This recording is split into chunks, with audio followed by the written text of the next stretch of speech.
Tuhan berfirman kepada Musa di dataran Moab, di tepi sungai Yordan, di dekat Yerikho. Perintahkanlah kepada orang Israel, supaya dari milik pusaka kepunyaannya, diberikan mereka kota-kota kepada orang Lewi untuk didiami. Juga haruslah kamu memberikan kepada orang Lewi tanah-tanah penggembalaan yang di sekeliling kota-kota itu. Kota-kota itu akan menjadi kepunyaan mereka untuk didiami, dan tanah-tanah penggembalaannya untuk hewan yang mereka miliki, dan untuk segala ternak mereka yang lain.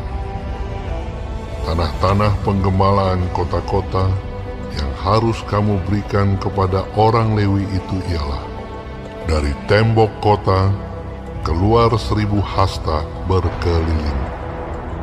Di luar kota itu haruslah kamu mengukur 2.000 hasta di sisi timur dan 2.000 hasta di sisi selatan, dan 2.000 hasta di sisi barat dan 2.000 hasta di sisi utara, sehingga kota itu berada di tengah-tengah.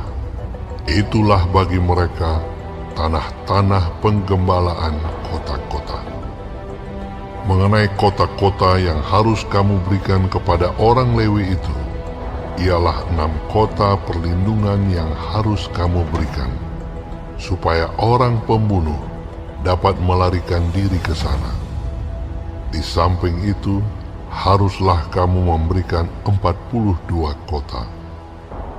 Segala kota yang harus kamu berikan kepada orang Lewi itu berjumlah 48 kota, semuanya dengan tanah-tanah penggembalaannya.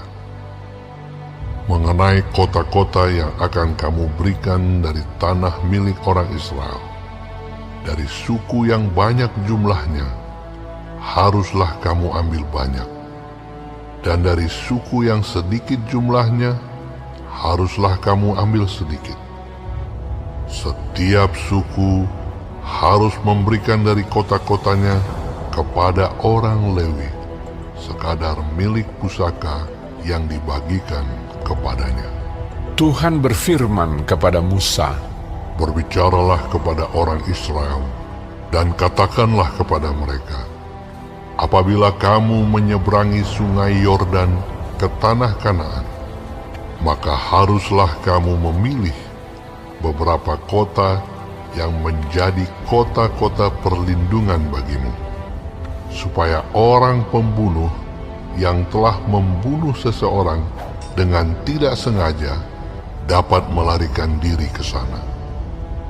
Kota-kota itu akan menjadi tempat perlindungan bagimu terhadap penuntut balas, supaya pembunuh jangan mati sebelum ia dihadapkan kepada rapat umat untuk diadili. Dan kota-kota yang kamu tentukan itu haruslah 6 buah kota perlindungan bagimu.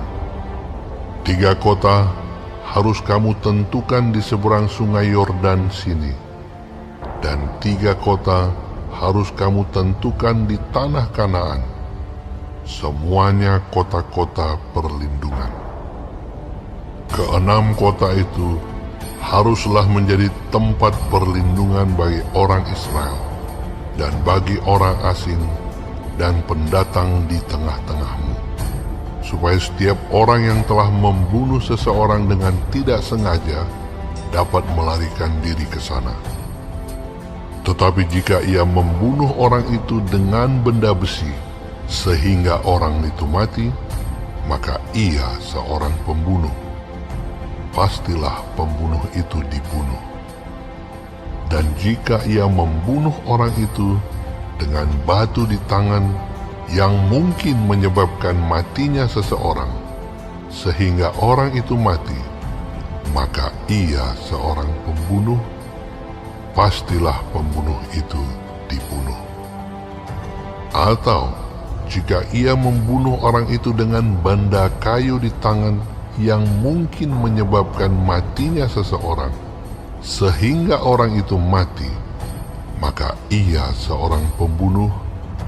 pastilah pembunuh itu dibunuh. Penuntut darahlah yang harus membunuh pembunuh itu. Pada waktu bertemu dengan dia, ia harus membunuh dia. Juga jika ia menumbuk orang itu karena benci, atau melempar dia dengan sengaja sehingga orang itu mati, atau jika ia memukul dia dengan tangannya karena perasaan permusuhan sehingga orang itu mati, maka pastilah si pemukul itu dibunuh. Ia seorang pembunuh.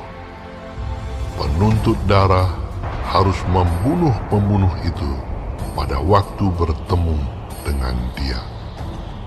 Tetapi jika ia sekonyong-konyong menumbuk orang itu dengan tidak ada perasaan permusuhan, atau dengan tidak sengaja melemparkan sesuatu benda kepadanya, atau dengan kurang ingat menjatuhkan kepada orang itu sesuatu batu yang mungkin menyebabkan matinya seseorang, sehingga orang itu mati, sedangkan dia tidak merasa bermusuh dengan orang itu dan juga tidak mengikhtiarkan celakanya, maka haruslah rapat umat mengadili antara orang yang membunuh itu dan penuntut darah menurut hukum-hukum ini. Dan haruslah rapat umat membebaskan pembunuh dari tangan penuntut darah. Dan haruslah rapat umat mengembalikan dia ke kota perlindungan, ke tempat ia telah melarikan diri. Disitulah ia harus tinggal sampai matinya imam besar yang telah diurapi dengan minyak yang kudus.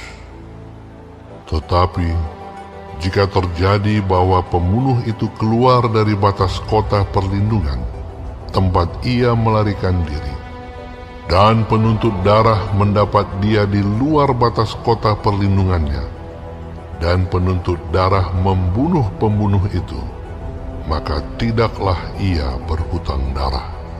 Sebab pembunuh itu wajib tinggal di kota perlindungan sampai matinya imam besar. Tetapi sesudah matinya imam besar, bolehlah pembunuh itu kembali ke tanah kepunyaannya sendiri. Itulah semuanya yang harus menjadi ketetapan hukum bagimu turun-temurun di segala tempat kediamanmu. Setiap orang yang telah membunuh seseorang haruslah dibunuh sebagai pembunuh menurut keterangan saksi-saksi. Tetapi kalau hanya satu orang saksi saja, tidak cukup untuk memberi keterangan terhadap seseorang dalam perkara hukuman mati. Janganlah kamu menerima uang tebusan karena nyawa seorang pembunuh yang kesalahannya setimpal dengan hukuman mati, tetapi pastilah ia dibunuh. Juga janganlah kamu menerima uang tebusan karena seseorang yang telah melarikan diri ke kota perlindungannya, supaya ia boleh kembali untuk diam di tanahnya sebelum matinya imam besar. Jadi janganlah kamu mencemarkan negeri tempat tinggalmu, sebab darah itulah yang mencemarkan negeri itu. Maka bagi negeri itu tidak dapat diadakan pendamaian oleh karena darah yang tertumpah di sana, kecuali dengan darah orang yang telah menumpahkannya. Maka janganlah najiskan negeri tempat kedudukanmu, yang di tengah-tengahnya aku diam, sebab aku, Tuhan, diam di tengah-tengah orang Israel.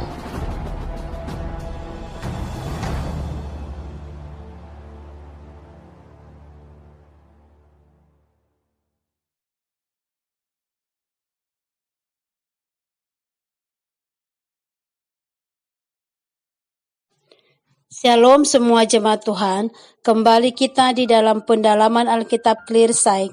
Sekarang kita sudah memasuki kitab Bilangan 35.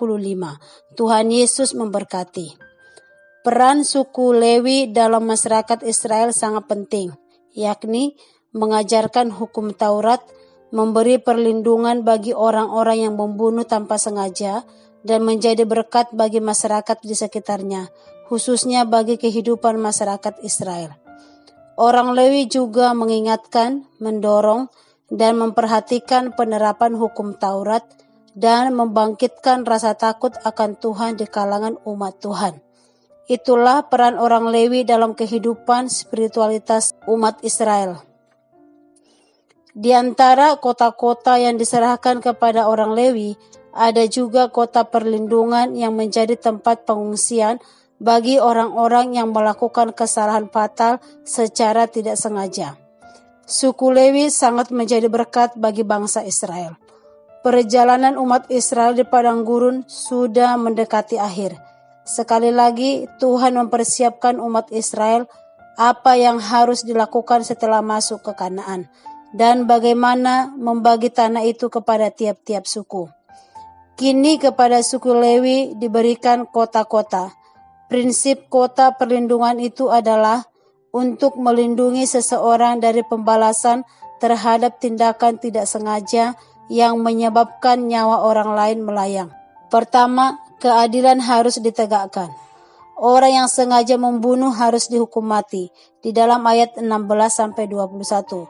Keadilan juga ditegakkan dengan tidak membiarkan pembalasan yang berlebihan, apalagi pembalasan yang tidak pada tempatnya, yaitu dalam kasus ketidaksengajaan di dalam ayat 22-25. Yang kedua, kebenaran harus dijunjung tinggi. Ketiga, hukuman dijatuhkan atas ketidaksengajaan yang menyebabkan nyawa hilang. Setiap orang bertanggung jawab atas tingkah lakunya.